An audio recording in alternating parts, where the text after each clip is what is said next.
Kapitulo 1, 3. Ano na kagaya ko si brother rin, yung mga ganyan style ng brother. Diba? Brother rin. Sa tagal ng pagsasama natin mga kapatid, yung mga estilo o paraan kung paano magbigay ng pabalita sa mga tao, ay tayo ay nagkakaroon ng magandang karanasan. No? Ating na ibabahagi na mayroong kasiyahan. Ano po? May nahanap na kasiyahan. Sino?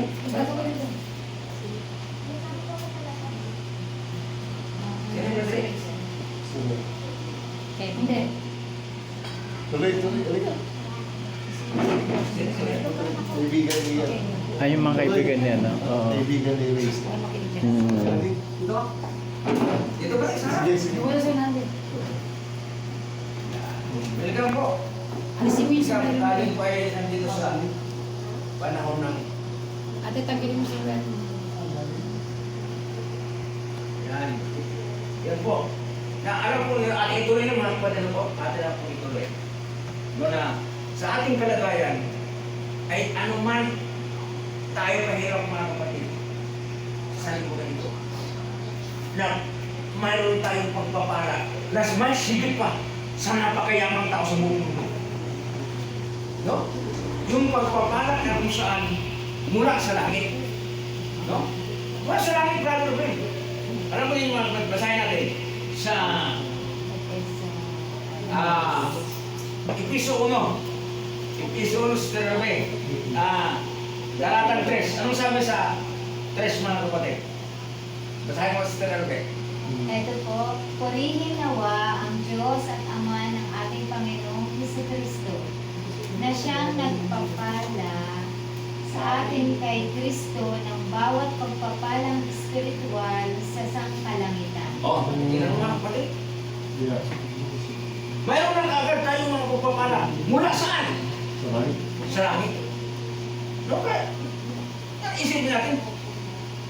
Ay, mga sabalista, mga administran na rin, mga duka. Mga mahihirap yan.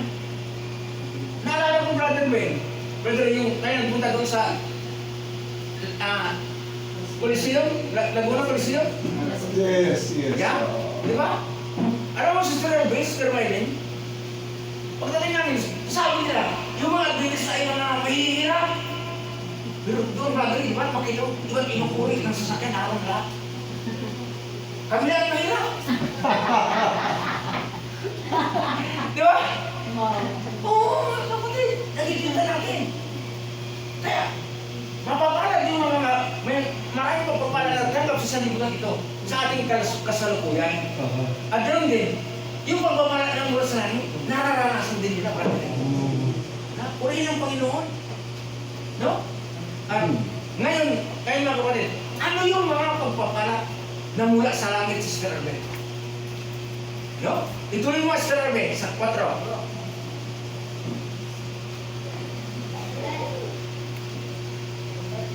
Ito po, ayon sa pagkapili niya sa atin sa Kanya bago itinatag ang sanglibutan upang tayo'y maging banal at walang dungis sa harapan niya sa pag-ibig. O, tingnan mo.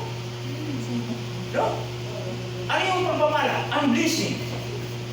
Ikaw at ako ay kanyang pinili na. Pagkapili sa ating mga kapatid. Yun ang pagpapala na ating natanggap. Blessing. No? Pero mo, bago ka itinatag sa libutan, mayroon na nakatakta sa iyong pagpapala, brother Ben. Ang pagkapili. Ano na ang pagkapili? Mga kapatid. Ang pagkapili. Alam mo rin yung mga kapatid, ang pagpili ng Diyos sa atin ay napakahalaga. Alam mo, tayo nagkasala pero pinili pa rin tayo ng Diyos. Nagkasala tayo. Idini pa ang kamay ng ating Panginoon Jesus sa krus para ikaw at ako ay magkaroon ng kaligtasan. No? Kaya, dapat tayo tumubon sapagkat ikaw at ako ay pinili ng Diyos mula pa itinatagal sa libutan. Ngayon, maraming tao tumatandi. Marami na yung tumatandi. No? Ang pagkapili pagpili sa bawat isa sa atin, ay maraming taong tumatanggi. Yung pagkapako ni Kristo sa cross ay hindi nila binibigyan ng pahalaga. Tinatanggihan nila mga kapatid. Ano po? Alam mo mga kapatid, nung tayo nasa kadiliman pa, anong ginawa ng Diyos? Binili tayo ng kanyang dugo. Doon sa krus. Ano po? Kaya ang dapat natin gawin mga kapatid, napagandang ginawa ng Diyos. Sana yun makakita, brother, First Peter sa yung tayo'y hinango sa kasalanan, dinala tayo sa kabilang ginalas na kaliwanagan. Sa unang Pedro, First Peter 3:5, Kapitulo 2 yun. Kapitulo 2. Ay, mga kapatid, may inaanggit ng gano'n po eh. Memore eh. Kaya, nang mabuti nandito yung ating, ano, no? Hindi kasi yung naka-outline, brother, right? Hindi ako naka-outline kasi hindi ko alam na ako pa naman sa salita. So, pero alam ko kung saan makikita. No? Alam mo saan makikita? Sa First Peter, Chapter 2, verse 9. oh, okay. Ang maganda nandiyan ang ating editor, ano po? Wala tayong mga First Peter chapter 2, verse 9. Tama na. Ano sabi? Ito ang sabi mga kapatid. Ayan, ito na. Babasahin. Basahin na si Tarwet. Basahin mo si Tarwet. Ngunit kayo'y isang lahing pinili, isang maharlikang pagkapari, isang bansang banal, sambayanang pag-aari ng Diyos upang inyong ipahayag ang mga makapangyarihang gawa niya na tumawag sa inyo mula sa kadiliman tungo sa kanyang kagilagilalas na liwanag. Tingnan mo mga kapatid. Oh, hindi pa tayo magpasalamat sa blessing ng Panginoon? Napakalaking blessing yan mga kapatid. Alam mo ninyo, tayo ay nandun namumuhay sa mga magulong sa likuran, namumuhay sa mga pagkakasala. Ngunit ang ginawa ng Diyos? Tayo kanyang pinili. Napakagandang talata mga kapatid.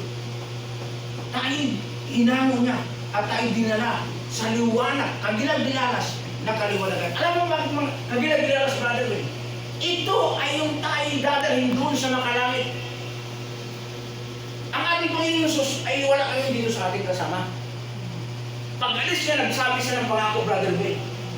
Let not your heart be troubled. Huwag kayong mabugulit, may hanay ang inyong mga puso. Ako'y pupunta sa aking Ama. At kayo'y aking ipaghanda ng kalalagyan. At kung ako'y makagawa na ng inyong kalalagyan, ako'y babalik dito. Ako mismo ang babalik dito. At kayo lahat ay aking kukunin dito at dadalhin doon sa aking inihanda. Wala pa ikinadagdag sa libutan. Di ba? No? Ang magpapili sa akin kasi, mula pa sa pagdagdag ng salibutan. Kaya ang salita ng Panginoon sir, daadalhin tayo na doon sa langit, mula pa ikinadagdag sa libutan. At inihanda niya para sa atin yung mga kapatid. No? Pero maraming mga tao mga kapatid lang, nagtatanggi. Ano? Marami. Yan sa ating mga kapaligiran mga kapatid, pag sinabi natin, Brad, naniniwala ka ba na babalik ang ating Panginoon, ikaw ay kukunin at dadalhin sa langit? Maniwala man dyan. Nakakalungkot mga kapatid. Gagantihan ka ng salita ng ganyan. Yung para open-minded ka lang para makapasok ang balita para sa kanila. Ay sasabihin, hindi ako naniniwala dyan. Pansin mga kapatid, maraming tao yun. Na kung saan pag sinabi ko, maghanda ka, Brad. Dati na natin ba? Nangyayari na ang mga palatandaan. Sa buong salibutan, nangyayari na ito. Gira, nagutom, sulong, lahat. Paghulog ng mga bituin sa langit, pagdilim ng buwan, dilim ng araw. Lahat tapos. Sabi nga ng mga alagad, Panginoon, ano bang mga palatandaan? Ikaw ay malapit na babalik. Napakaraming sinaysay ang Panginoon sa matibay ni Patro mga kapatid. Nandoon lahat. At ang sabi nga ng Panginoon, kung kayo ay pabalik na sa buong sanlibutan, ako'y babalik na. 24:14 ng Mateo. No? Basahin mo sila eh. Na kayo, ay, hindi ko mapagkano kasi mga kapatid kasi wala akong outline kasi mahirap. Basahin mo, Sister May. Ito po. At ang magandang balitang ito ng kaharian ay ipahayag sa buong daigdig bilang patotoo sa lahat ng mga bansa. At pagkatapos ay darating ang wakas. Yan mga kapatid. Diba? Matapos niyang banggitin lahat ng mga palatandaan sa kanyang muling pagbabalik, ano sabi niya? Darating ang wakas. Malapit na mga kapatid. Nakikita natin yung mga pangyayari sa Cebu. Nakakaawa mga kapatid yung ating mga kababayan doon. Pero bulusong ng mga bahala kung saan bakay na konkreto ang basag. Diba? Nakakalungkot kaya isipin. Pero ilan kaya ang mayroong pananampalataya kay Kristo na nakaranas ng gayon? Walang pili yun eh. Adventista ka man o ano namang pananampalataya yung kinaaniban mo. Walang pili, lahat yan. No? Kaya, ang mapala doon mga kapatid ay yung mayroong pagtanggap kay Kristo. Na anuman ang karanasan, mamatay man o anuman, basta may Kristo sa kanilang puso, pagdating ni Kristo, unang tatawagin ng Sister Miley. Pagtunog ng trumpeta, yun ang unang makarinig sa libingan. Kung saan nang dako sila naroon mga kapatid. Pagtunog ng trumpeta ng Diyos sa kanyang pagbabalik, lahat ng kanyang mga anak na tinawag niya sa pagkapili sa ating kapanahonan ngayon, unang babangon